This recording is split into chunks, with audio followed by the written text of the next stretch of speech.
Sejam muito bem-vindos a mais um Conecta Mais Saúde. Gente, o programa de hoje, tá cheio de coisa boa. A gente vai falar muita coisa, muita informação sobre saúde.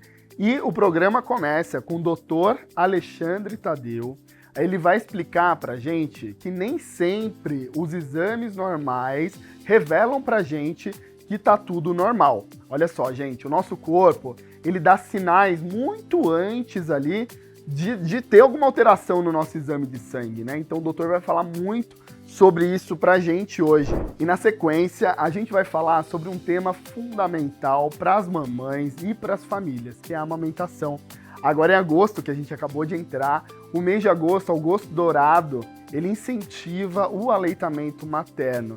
E a gente recebeu hoje aqui a enfermeira Carol Visentini, especialista em amamentação, para falar tudo que está por trás da realidade desse processo de amamentação, vai dar dicas práticas pra gente, né? E para você, obviamente, que está passando por essa fase. Turma, sabe quando a gente vai lá fazer nosso exame de sangue, tira o sangue, tudo certinho, a hora que olha o resultado, nossa, não tenho colesterol alto, não tô com diabetes, mas mesmo assim, tô cansado, vou dar uma corridinha, já me sinto ofegante, né? Mas eu olho pro exame, tá tudo certo. Olha só, gente, isso acontece bastante. A diferença entre os exames laboratoriais e a avaliação clínica, porque o nosso corpo ele dá sinais muito antes de piorar alguma coisa no exame de sangue. Então, por isso que hoje o Dr. Alexandre Tadeu tá aqui com a gente e a gente vai falar tudo sobre essa avaliação integral de nós enquanto pacientes. Vamos conferir?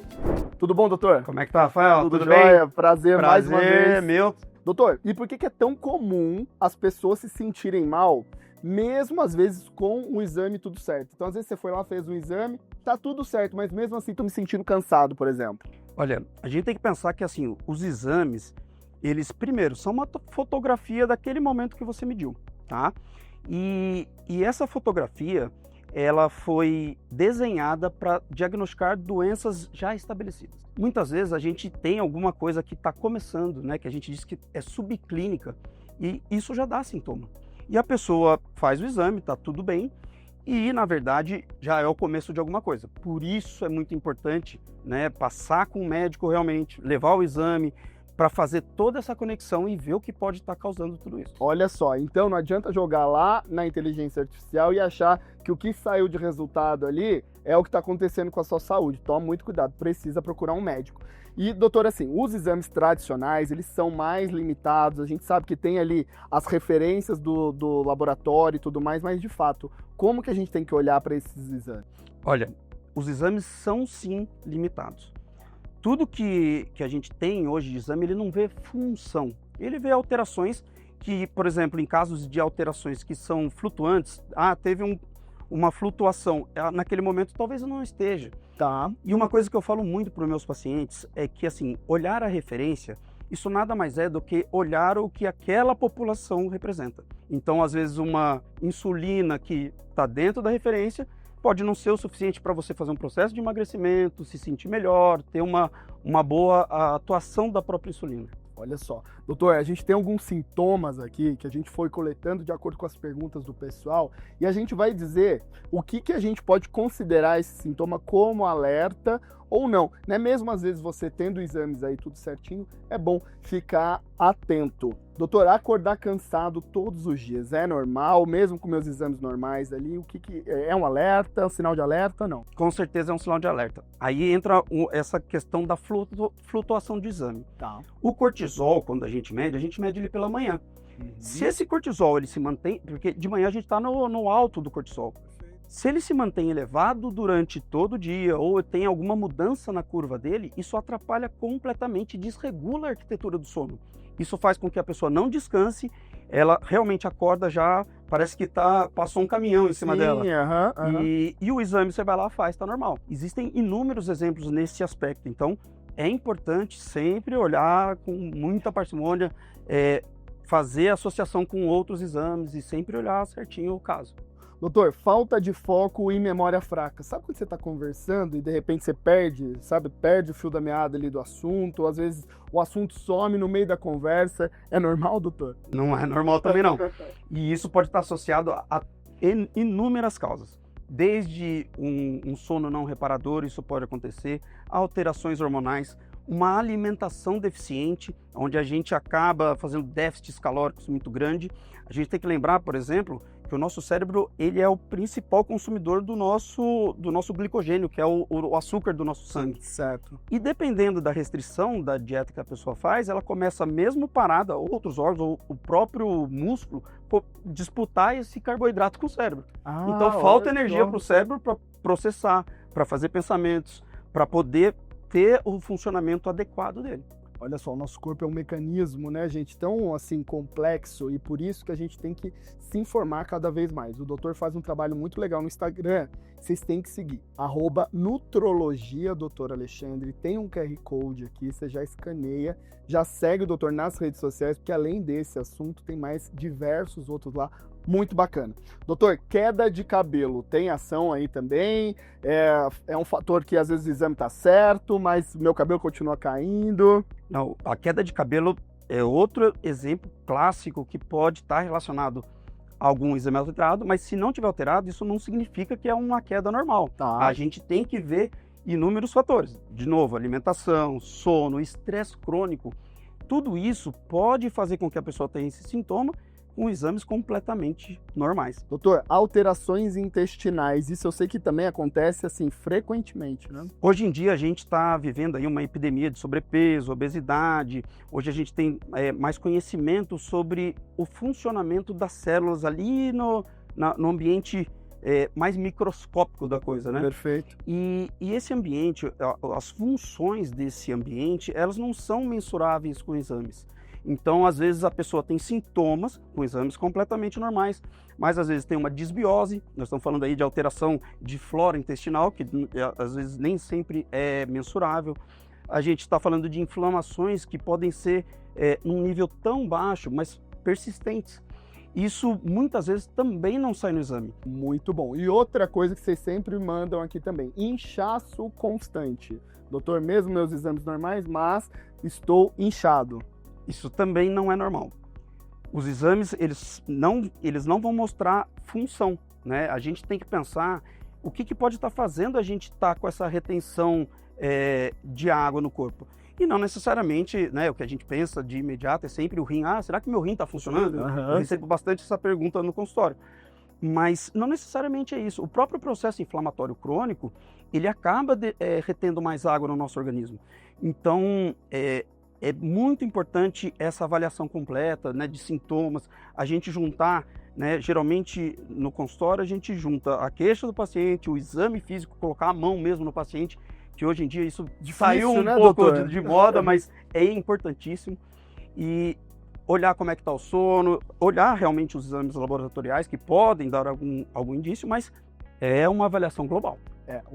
A gente sempre costuma falar aqui com vocês, né, que a nossa saúde é uma saúde integral, né? Nós somos seres humanos com diversas ali mudanças, alterações, a gente tem as nossas células, tem a alimentação, tem a nossa parte mental, então precisa tudo ser olhado e é sempre bom ser avaliado por um bom especialista. Olha só, gente, mais uma vez o Instagram do doutor tá na tela, @nutrologiadr_Alexandre, não deixa de seguir o doutor nas redes sociais. Muito obrigado, doutor, mais uma vez. Eu que agradeço, estou sempre à disposição. Obrigado, viu? Precisando, nós estamos aí.